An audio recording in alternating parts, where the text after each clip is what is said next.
Well, welcome to our Move the Stairs podcast. We are recording on Friday. This is June 9th, 2023, and we're glad you're here joining us for today's interesting conversation.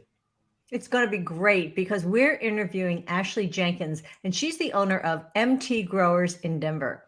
Ashley has a great story to share because she is the first Black woman to have a cannabis manufacturing license through the City of Denver's Social Equity Program.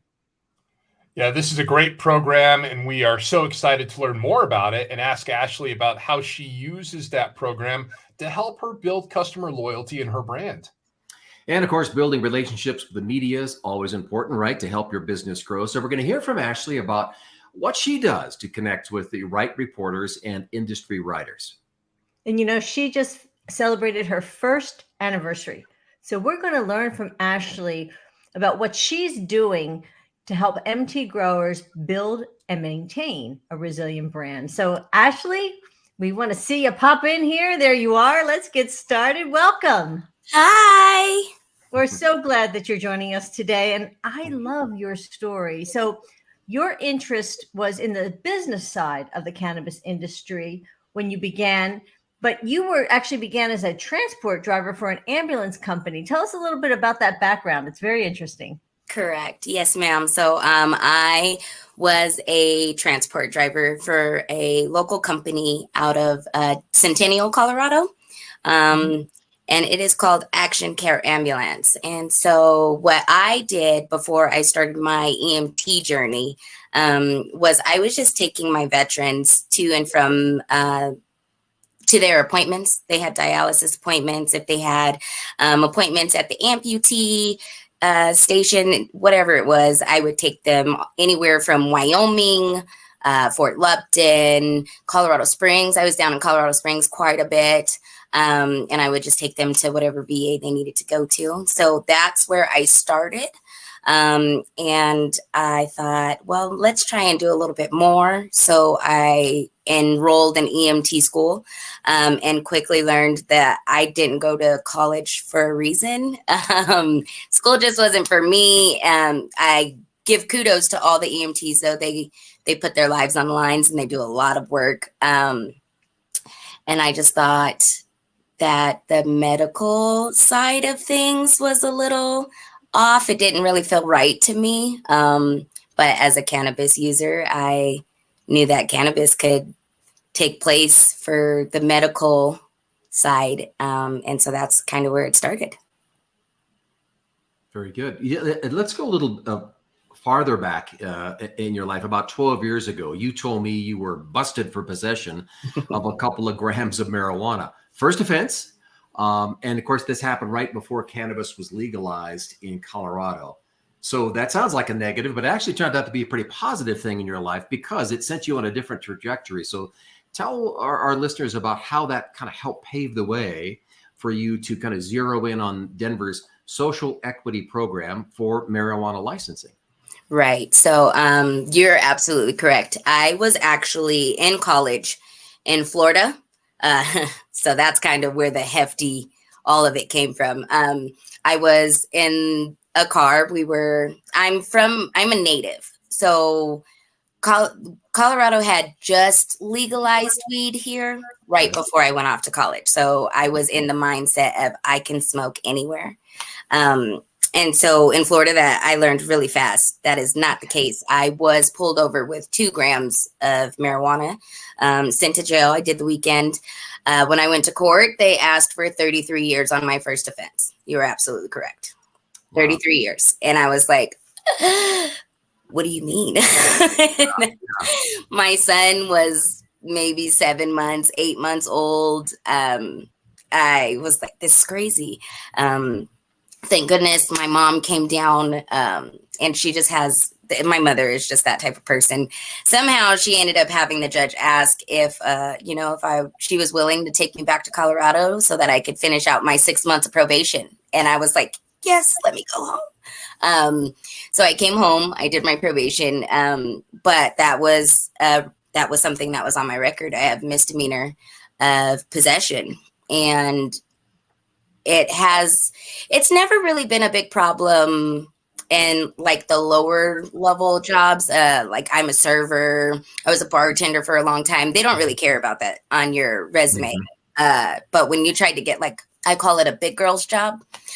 When you try to get a job that has benefits and a 401k, that does hinder you. And so I'd been a server and a bartender until I was about 28. And then I just happened to get the Action Care job because of a friend of mine. She had worked at Action Care from the time she graduated up until she's still there now. So it was kind of like, here, I'll help you because you want a big girl's job. And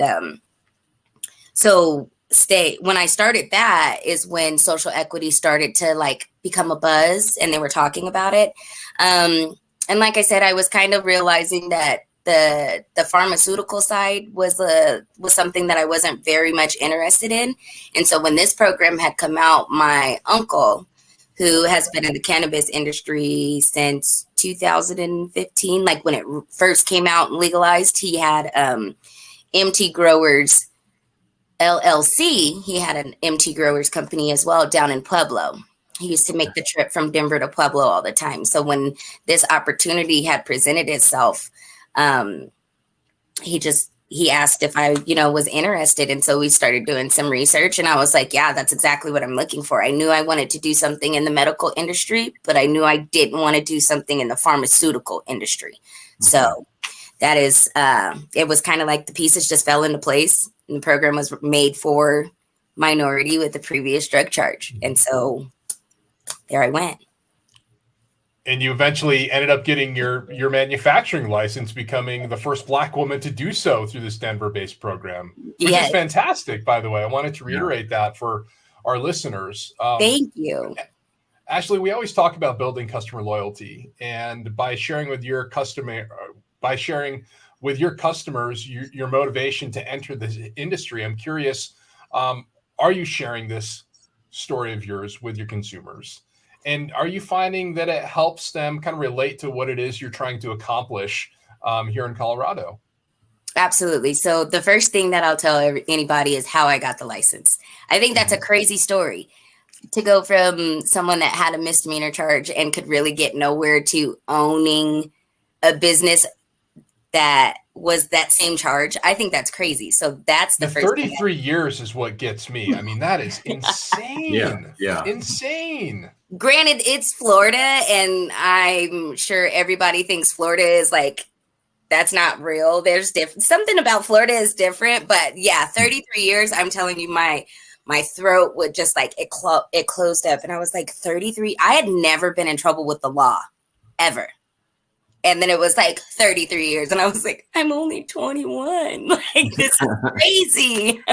I'll be 50 by the time I get out. My son's not going to know who I am. So yeah, I definitely tell that story because first off, it's the truth. I'm not going to lie to you. I'm going to tell you exactly how I got here. I didn't get here I didn't get here with any money behind me. I'm not a kid that had a trust fund or anything like that. Like, I literally started from the very bottom. Like, there was no more. The only thing further that could have been more bottom was actually doing 33 years. Like, there was no further than that. So coming from the bottom to the very top, the first Black woman in Denver's history to have a license under this program. And if you're from Colorado, any of the listeners, there's not many Black dispensaries or MIPs. There's only maybe 4 or 5 of us.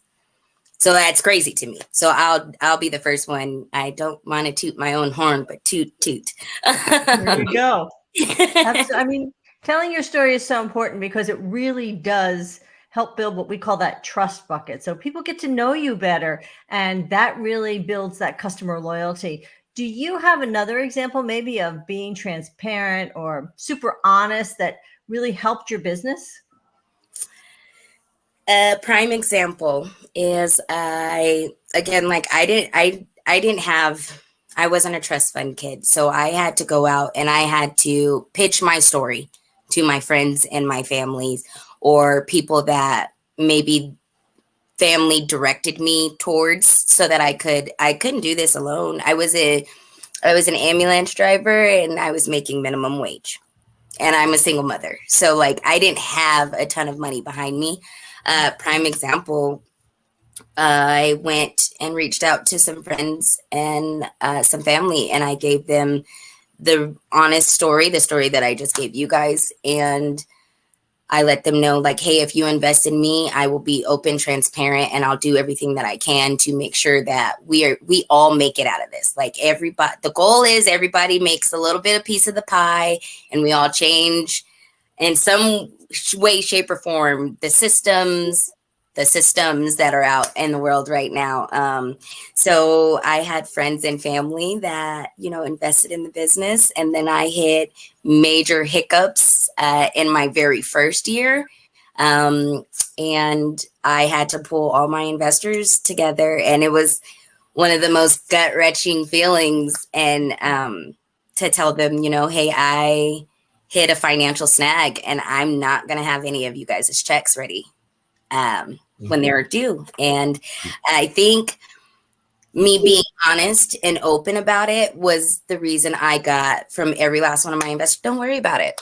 We see you, we got you, we understand. Just hand us some checks when you can. And like just being open and transparent and honest gets you a little bit further. It gets you so much further because had I had not told them and just kind of ducked and dodged them or ignored phone calls or ignored emails, I could have ruined that relationship. And that between my friends and family, they've got at least 55,000 riding on this business. So like, I don't want to jack up what I've got, and I don't want to lose my friends or my family. They tell you not to work with friends and family in business, but I mean, we don't really have a choice sometimes. So Exactly. Well, you definitely go about it, in an admirable way, putting forth the honesty and transparency to those people. I think that's where a lot of people do get into trouble with business because you don't always have that. And, sometimes it's best to avoid that if you can, but you put it right out there front and center. And I think that's amazing.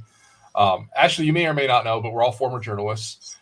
So, one of the things that we learned when working in television news was how every interview opportunity or how every interview for somebody can be an opportunity for them to position themselves and fill the trust bucket, as Diane mentioned earlier, and position themselves as a thought leader. So we're curious, how have you enjoyed some of the media exposure, or what type of media exposure have you had because of your unique story? And what tips might you have for other business owners when it comes to telling your story if media comes calling? So I have had a couple different run-ins with the media. So when I first got my license, honestly, I didn't think this program was a big of a deal as it has turned out to be. So when I got my the first part of my license, I was offered a partial license. I could do pre-rolls in the beginning. So when that was granted to me, I went home. I was all excited. I told my husband, I told my kids, I was like, yes, let's do this. And then I woke up the next day and I had like 4 or 5 different voicemails from people that I didn't know. And it was Denver Right news station, newspaper. I had talked with Eric and Desiree's photographer. And so that was like the very first story that I did. I had Desiree do my, she did the article on me, and then her photographer had come in, he had taken some pictures, and it was an amazing story. I woke up after it was published to more voicemails and text messages as my friends. Well, because I don't know if you guys know Newsbreak, we're like addicted to that in my group. We're all 30 and we love the news. So it was one of the first things that popped up the next morning on Newsbreak. So everybody was like, oh my God, you did it. You made it. I love the media. My uncle is not, he's not much of a talker. He's a veteran as well. So he's like, you do all the talking and I'll do all the computer stuff back here. And I'm like, perfect. So my advice is go for it. I was in the beginning before it had come out, some of my investors and my uncle, and we were all talking and they were like, don't do it. Like you're going to get bad press. And in my eyes, no press is bad press. I think if you are confident in yourself and you are honest, I want to reiterate, I'm going to say honest a lot, just because I feel like in today's age, we've lacked honesty. So if you're confident and you're honest and you're open, I feel like you can turn any podcast into your benefit, whether the intentions were ill or not. So I advise everybody to do all of it, because you don't know what audience is targeted to what outlet. And so if this outlet has, your elderlies that just watch this one, and then you only do stuff on like TikTok, that's not going to really balance out. So I personally say, do it all.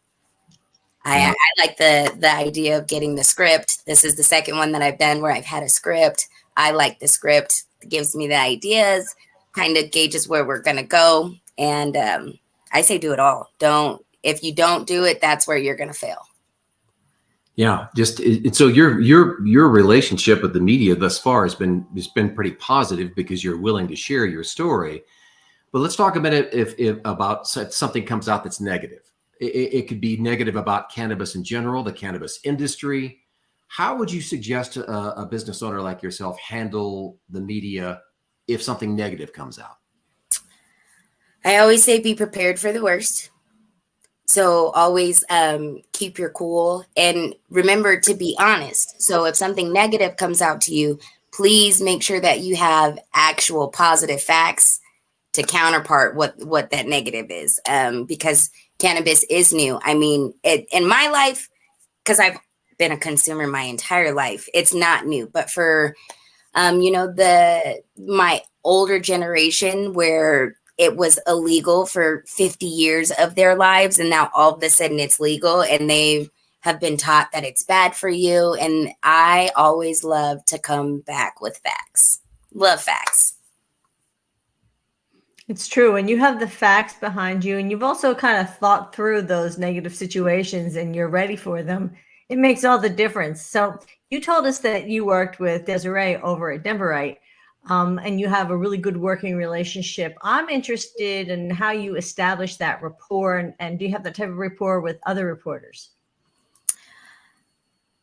My mom calls me different. Excuse me. My mom calls me different because what you see right now is what you would see if you saw me outside at the grocery store with my hair wrapped up and my pajamas on. I love to talk. I love to talk. So I think I've always had that kind of built in me. And so when Desiree reached out to me, I made it more friend-based, more than business, because I wanted to get to know her and I wanted her to get to know me. I didn't want it to be transactional. So before I go into business, I always want to, if I can get like 2 days worth of conversations, whether it's text messaging or email or a 20-minute phone call, I just want to see how your day was going. I want to see, what you're doing for dinner, what's your plans this weekend? Do you have what are your plans this year? I try to make it more genuine and authentic versus transactional and business wise. So that's how I start that's how I start everything. Everybody that I meet, I'm like, hey girl, how are you? I try to make it make them feel comfortable. And I think it maybe just is something in me that I'm trying to make myself feel comfortable. And so hopefully you guys can just bounce off my energy. We can match energies. And that's how I build my rapport. I just want you to be I want to make friends. Very good. Yeah. And just kind of build that rapport with those media members. Yeah. We talk a lot about building a resilient brand. Very important, because you never know what's coming. And so part of that is just preparing yourself for the unexpected, because there might be something that happens with the industry, government regulation, lack of government regulation, whatever it may be. So one way to establish your business is kind of that thought leader in the industry, is to make yourself available. What ways have you found that work best to help business owners like yourself be identified or thought of as that go-to interview when the media needs a source for any kind of story? Being present. Okay. There are I thought the cannabis industry wasn't, I just thought, it was transactional. I never realized how connected the cannabis industry can be. And so just being present, go to the events, hit there are a lot of online mentorships. Just make sure that you're there every time so that people get to know your face. And then once you build that rapport with them after meeting them for so long, hopefully they'll come back to you when it's time to have some sort of interview. I have had that before. I was at, there was a Cincy magazine project back in April that I was invited to. And that was kind of like the third or fourth event that I had been to. So when I got there, and someone had recognized me from the previous event, she was like, hey, I've got someone that I need you to meet. And then I ended up getting in connect with Matthew Kinnard, who does shroom skis. He used to be in the cannabis industry, and he's kind of moved over to psychedelics and mushrooms. And he was like, oh, I'd love to get you on this podcast. So like just being present, making yourself know, make sure people know that you're there. Okay. Ashley, one of the great things about brand protection PR is preparing for challenges, and new challenges really help you take advantage of new opportunities when you can forecast these types of things. So what are the opportunities that you see that maybe may arise out of challenges within the market here over the next 3 to 6 months? So some of the opportunities that I see in the industry, I'm not sure if you guys are aware. Well, I'm hoping everyone is aware of inflation right now. So the cannabis market is kind of upside down, believe it or not. So the opportunity that I have in entering it now is a lot of the MIPs that were in Colorado didn't survive COVID. So in Denver right now, I am one of 3 or 4 MIPs. And Ashley, can you define MIP for the people out there who may not know what that acronym stands for? Absolutely. It's a marijuana infused product. So what I do is I actually have 2 labs, and I work alongside my grow. I've got a perfect team. So my grow lives in Antonito, and he has an amazing setup down there. And I could only get my pre-rolls license in Denver. So I have to get my extraction license in Antonito as well. My grow handles my extraction as well. So he'll take it from the grow over to the other side of the building. He'll extract it. My uncle makes that 4.5-hour drive to Antonito, and he gathers all the product. Then he brings it down to Denver, where we package it and we ship it off for selling. So and so how does you're seeing inflation impact all of that? Well, inflation, and just the fact that inflation is high as it is now, the dispensaries are having a hard time selling the products as what we were selling it pre-COVID. And so a lot of people are, if they're not starting to fall behind, if they already haven't fell behind, for me, I'm trying to work with everyone, but the product that we have can go for at least $3 more than what I'm selling it for right now. But that's just because the market is so upside down that we had to kind of bring everything down to kind of bring everything else down over here. So yeah, that is a major opportunity for me though, because I'm like one of 3 or 4, and I'm the type of person that I want to work with everyone because it is such a small community. So I do a lot of white labeling for other dispensaries, and some dispensaries had their own MIPS, the extraction unit for their concentrates and things like that. And they don't have that anymore. So they come to us and we do it for them. So you look for the opportunities, even though there's a challenge. And we always love that because that's really moving the stairs. So good for you. I'm also interested, the cannabis, CBD, and hemp industries they require you to educate a lot. And whether it's the consumers, whether it's the reporters, or even the retailers, who do you think you have to educate the most? My mom. No, I'm just kidding. No, but seriously, my mom. I think for me, who I have to educate the most are my. I'm starting to step into the social media world for MT growers. So my education really goes out to my followers and the people that I deal with on a direct basis. That's who I have to educate the most, because, back in the day, it was just you smoked a little bit and you felt good and you went on about your day. But there are medical reasonings behind this plant. And it's always good to know what will treat what sickness or what pain or what's going to help you go to sleep or what's going to help you if you have problems with your appetite. It takes the industry a step further. And I think where I'm at now is trying to get people to understand that the industry is not a joke, and it really can be, it's something that we need to really take a look at. A lot of things that go on outside. I'm not a doctor, but I listen to some stories and I'm like, hey, I've dealt with that before. Why don't you just smoke a little bit of weed and you feel a little bit better, So I think we really need to take a look at that and really study that. So I try my best to give my knowledge to the people that I know so that they take me seriously. I love that. And I've loved this conversation. It's been fantastic. Thank you so much, Ashley. We've been talking with Ashley Jenkins of MT Growers. And Ashley, how can people get a hold of you?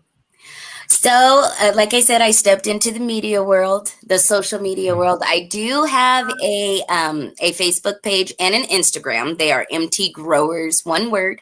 On Instagram, it's MT Growers 22. I will be the first one to say there's not a lot of content on either of those pages because I'm still trying to figure out how not to violate community standards. Yeah. So the Facebook page stays in jail all the time. But the best way to reach me is mtgrowers.inc@gmail.com. I love email. I think I think I finally hit that age where I'm like, email me. Don't call me, email me. So mtgrowers.inc@gmail.com is the best way to reach me. Fantastic. Well, thank you so much for your time today. We really appreciate it. Thanks, you guys. It was a pleasure. Happy Friday. Yes. Thanks. Happy Friday to you. Fun. Thank you. What a great conversation. I just love that. And I thought when she was talking about honesty, building customer loyalty, and also building investor loyalty, where she kind of ran into that hiccup, but she was just completely transparent with her investors. And, let the chips fall where they may, but this is where I am. And for her, that ended up being a great situation. So good for her. I think that was fantastic. Yeah, not pretending like everything's in order, because everything's not always in order, right? And everything is never going to be perfect. So I thought that was good. I love her honesty and her transparency. I also like the fact when she talked about under building those insider media relations, trying to get to know the reporter and figure out what their motivation is. And that can be a little bit of a challenge, because I remember being a reporter, I'd be calling somebody for an interview and be thinking in the back of my mind, come on, because I got to turn this around at 5, 6, or 7 o'clock. I was always in a hurry. But I also found as a reporter, it helped me gain their trust if they understood what my motivation was. Right. So she's taken the time to try to get to know them. It's like, what is your story? What are you after? And then build that rapport. And that's worked to her advantage.